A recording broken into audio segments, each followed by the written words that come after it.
And welcome to the Gooner Talk. Back again with you guys for another show, for another episode of our Tactical Breakdown series, our show in which we react to the latest Arsenal transfer news, break players down that Arsenal have been linked to in a statistical and analytical way with the help of some expert insight as well. Apologies that this show is a little bit later than usual. We were meant to put this video out yesterday, but based upon the events which, of course, happened yesterday afternoon, we thought it was the right decision to push this back 24 hours or so. And that's why, of course, you're seeing this show now. And, of course, we are always sending our best to Christian Eriksen and hoping that he comes through the fallout to the situation which occurred yesterday, of course. But we have to talk about the transfer news. It's not going to stop. It's going to carry on going. And we intend to do that today, talking about Tyler Adams, who is a player that Arsenal have been linked to for about a week now. The Athletic, the reporters of this story, James McNicholas Gunner blog, wrote the story on this, that Arsenal appreciate the American international that comes from RB Leipzig. And what we've done today is, of course, broken him down, and we're going to look at a lot of stuff to do with him statistically and how he compares to some other players at the club and some other transfer targets as well. But we'll kick off the show with our expert insight, as we always prefer to do. And today, I'm very happy to be joined by Manuel Veit, who is the area manager over at Transfermarkt. He also writes for Forbes as well on the Bundesliga, so he is very much in the know about Tyler Adams. So without further ado, let's kick off with that. And now I will preface this with the fact that a lot of our experts are very fortunate. They live in very nice places in the world. And when it comes to sending me these videos that they so graciously do, some do it in their house, some do it in their garden, some do it in a nice place. But Manuel has taken this to another level. You'll see what I mean.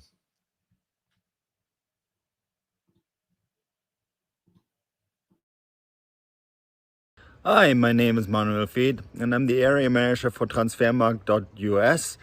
I think when it comes to Tyler Adams, it's such an interesting player. I followed Tyler Adams' career pretty much from the very start. I was very fortunate to see him actually at a CONCACAF Champions League game in Vancouver a few years ago, where he played against Alphonso Davies, and the two of them obviously have gone on to very good careers. So I have interviewed Tyler a couple times as well.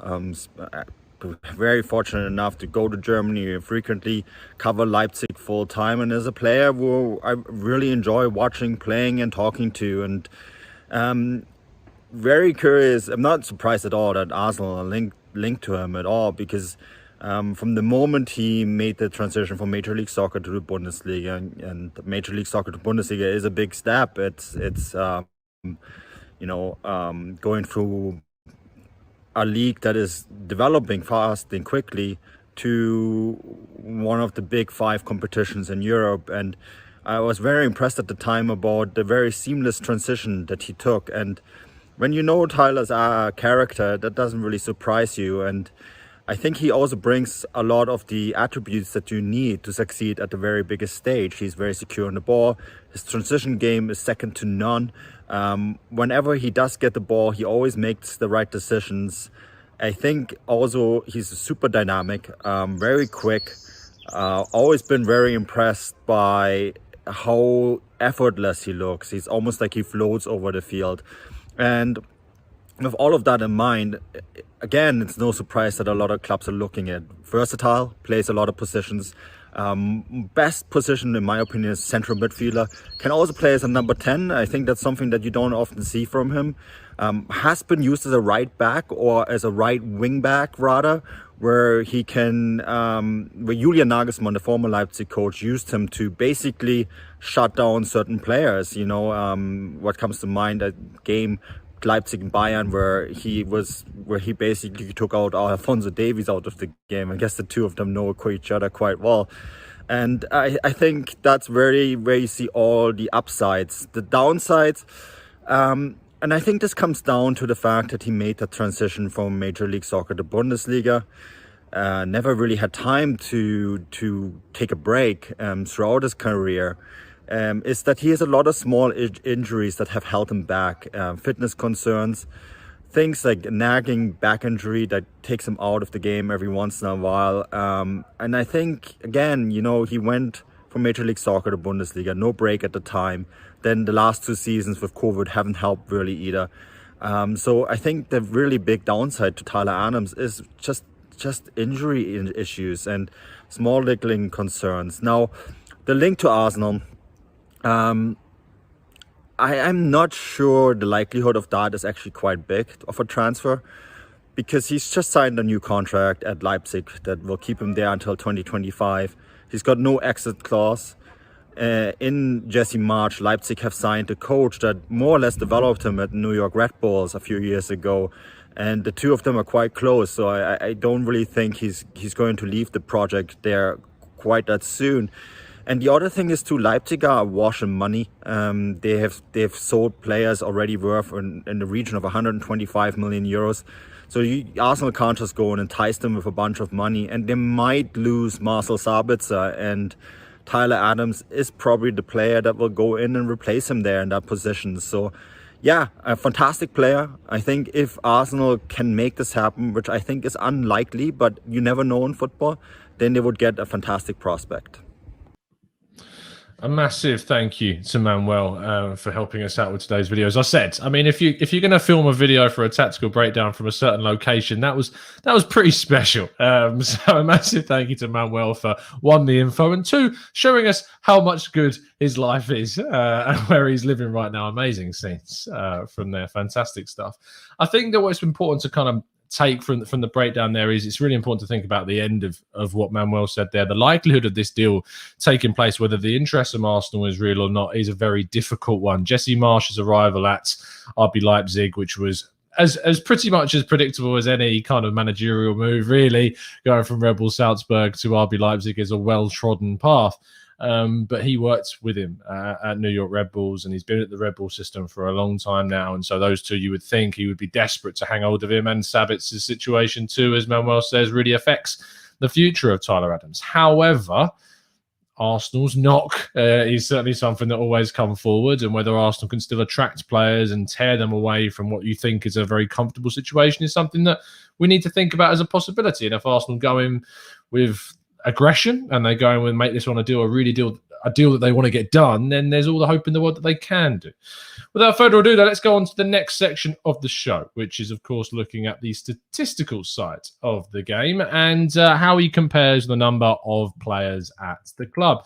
We're going to start off by looking at how he compares with Yves Bissouma, with Sambi Lokonga, and, of course, with Granit Xhaka as well. And the two players, of course, we've been linked to, and a player that we're looking to try and replace in this area as well.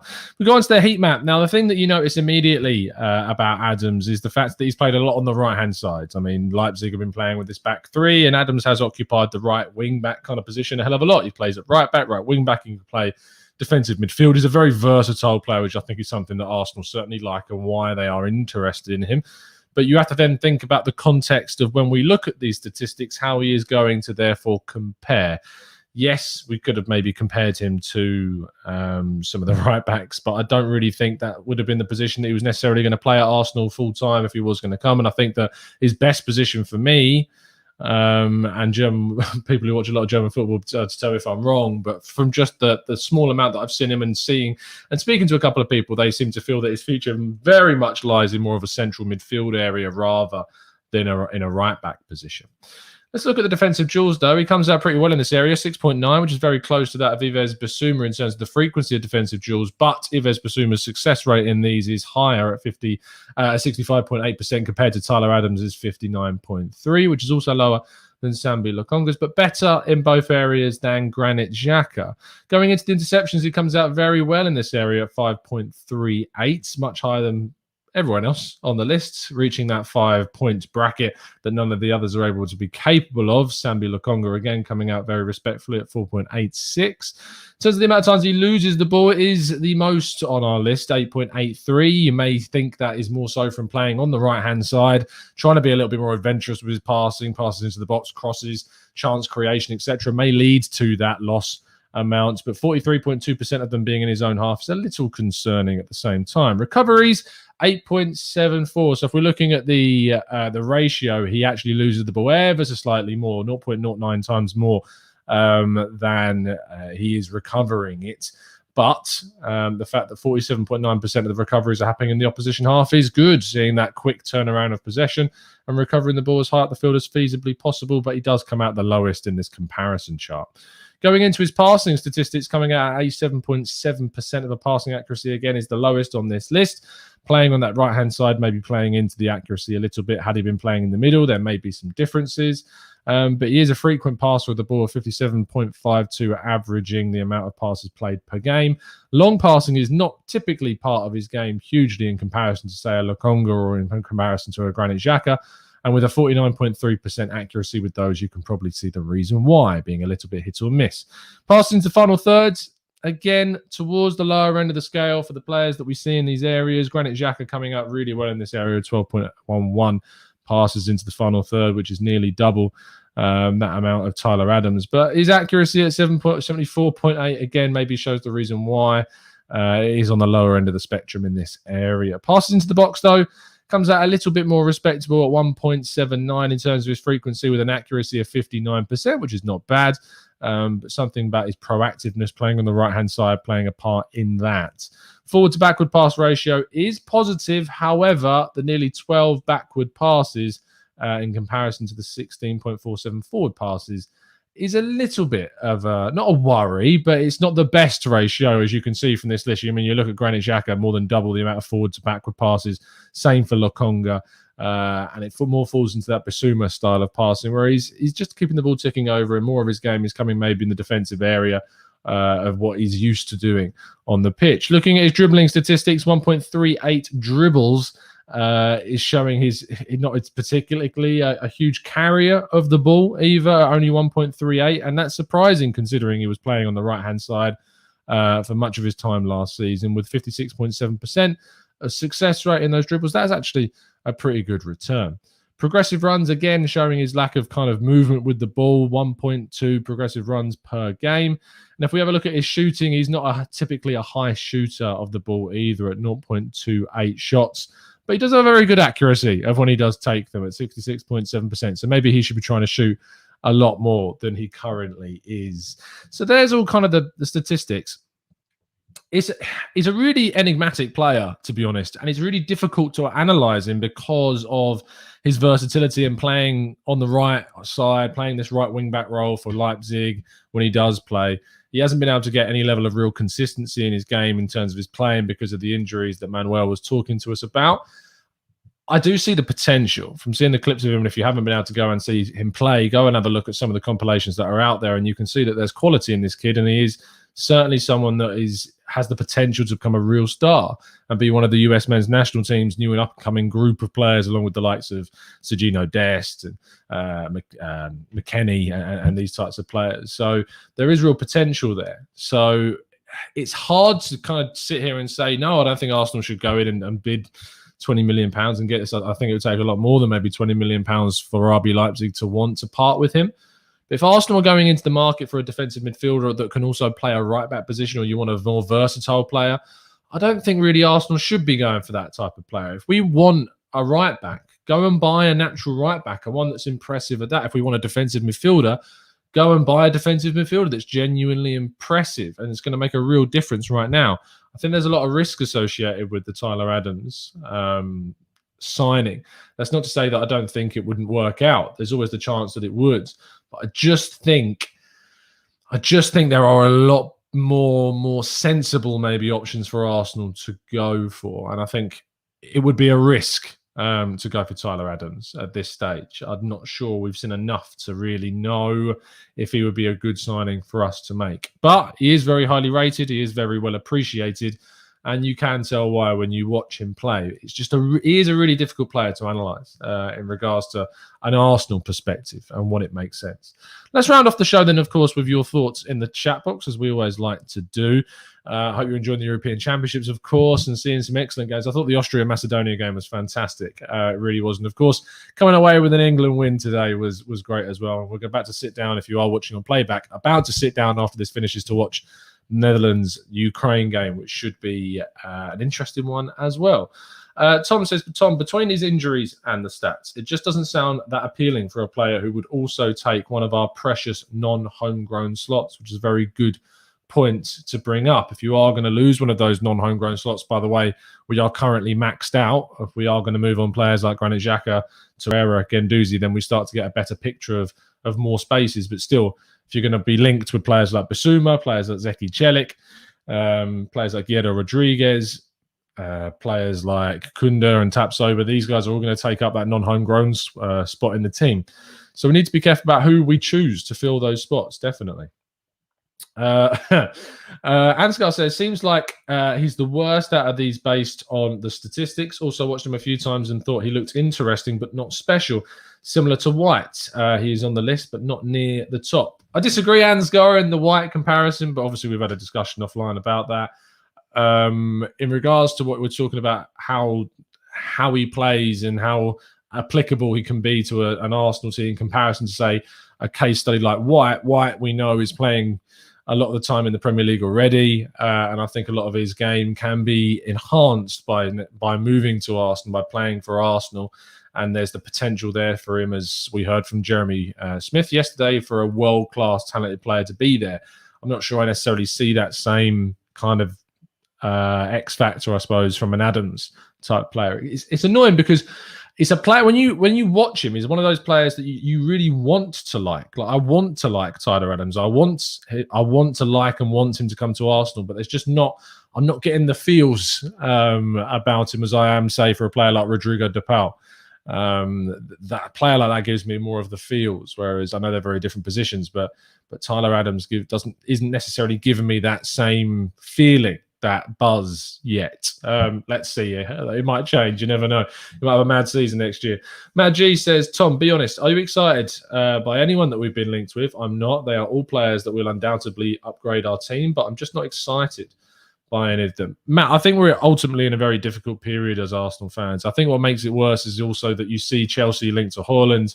You see United going for Sancho. You see City looking at Grealish and Kane. And you're sitting there and you're going, okay, bollocks. They're really good. And we're not getting linked to those players. And that is a real frustration. So I think that has a huge effect on the psyche of Arsenal fans right now and the players that we're linked to, which doesn't help. But I think there's real potential in some of the players. At the end of the day, I want Arsenal to be smarter and more savvy in the market. It doesn't necessarily mean going out and buying a big name.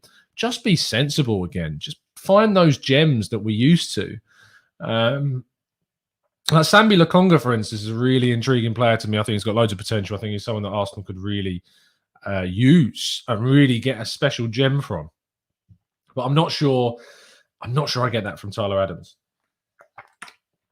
Sorry, my throat is ridiculously dry, it seems.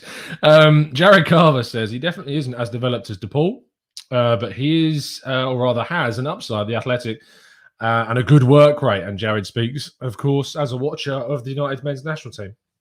I know I'm struggling so much. Jesus Christ. I might have to wrap this up in a second before I die. Iron Cub says, Tom, everyone player that we've been linked with specifically isn't that exciting.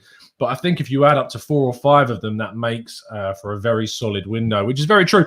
If you can make a window where you've got 4 or 5 very good signings, it suddenly makes your window much better. So I think that's what's important about Arsenal this window, is that you just make sure all of your signings that you make are hits. The thing with Arsenal is that we've made things so complicated and we've had so many misses in regards to players that we've signed. Willian, Runnison, going back previously to that, players like Mustafi, players that we keep on signing that are just misses. You need to be smarter with the players that we're looking for. And like, if you sign 5 players and they're all decent and they all upgrade upon what we've got already, but none of them are necessarily world beaters, you're still progressing, you're still improving, and those players hopefully have the star potential to become those top class players in the future. I think that's the way that Arsenal need to really approach things.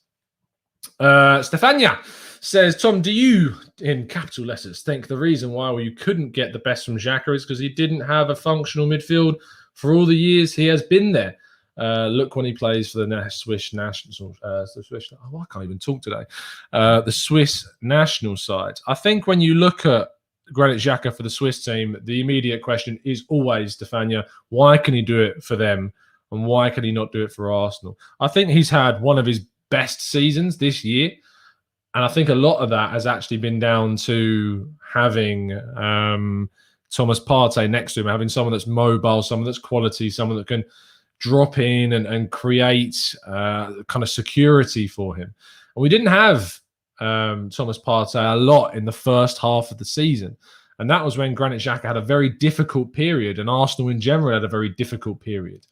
But in the second half of the season, we've had Thomas Partey for most of it, and he's played alongside Xhaka, and Xhaka has been one of our most important players. And when we moved him to left-back, or rather, I say when Arteta made the decision to move him to left-back, it really cost us. Is a player like Tyler Adams going to be able to come in and give us what we will lose in Granit Xhaka leaving and make up for the quality that we need in certain areas? I don't think. I don't think he is going to be able to do that. Henry says, Tom, I bet you're with me on this. That Lokonga is more exciting than Adams. Yeah, he is. He does excite me more than Adams. He does, and as I say, I really want to like Adams. There's something about him that I really want to like and want to, and maybe it's my liking for the US men's national team and wanting to see a lot of North American talent really prosper and develop in Europe.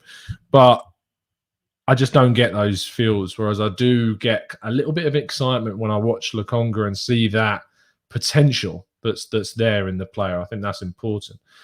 Suraj says, if we get this guy being Adams, will he start over Chambers week in, week out? At right back, is he going to start over Chambers? You'd think he should do. But Chambers has been good. I mean, that's the fact you got to ask yourself. Is the number one question is the player that we're bringing in going to improve us? The second question for me is, does he get in other top sides in the league? If he doesn't, why are we signing him? Is that going to help us close the gap? Number three, is it worth the money? Is it worth the deal that's being quoted to us? And if you answer yes, it's all of those things, then you can come up with a good link. Tom says, maybe Kroenke will splash the cash on Adams to make the American non-legacy fans happy. Jesus Christ. Yo-Yo says, sign starters, not projects. I think that it's finding a balance between the two. You can't just only sign players that are going to go straight into the first team solely. It is about balancing what you need to sign. And I think, to be honest, the prospects that the projects, as you put it, Yo-Yo, we need to be signing players that are not only projects, but they are also players that are starters in the same vein. Players that can get into our first team and have a really high ceiling to improve. That's the type of player that we need to be looking at. That's the type of player that needs to be targeted by Arsenal this season.